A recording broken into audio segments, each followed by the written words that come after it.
বিসমিল্লাহির রহমানির রহিম। আপনাদের জন্য নিয়ে এসেছি হাইব্রিড ঢ্যাঁড়স মায়া 721, যা সারা বছর বপন করতে পারবেন।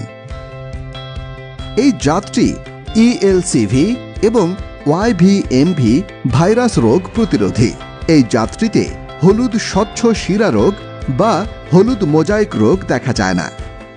গাছ খাটো আকৃতির এবং উচ্চ তাপমাত্রা ও বৃষ্টিতেও ভালোভাবে টিকে থাকতে পারে। 35 থেকে 38 দিনের মধ্যেই ফসল সংগ্রহ করা যায়। ফলের রং গাঢ় সবুজ এবং অন্যান্য খাটো জাতের তুলনায় ফলন বেশি হয়। এই জাতের ঢ্যাঁড়স তোলার সময় হাতে কাটার আঘাত লাগে না, যার ফলে ফল তোলা খুবই সহজ। ফল পরিপক্ক হওয়ার 2 থেকে 3 দিন পরেও সতেজ, চকচকে ও কচি থাকে।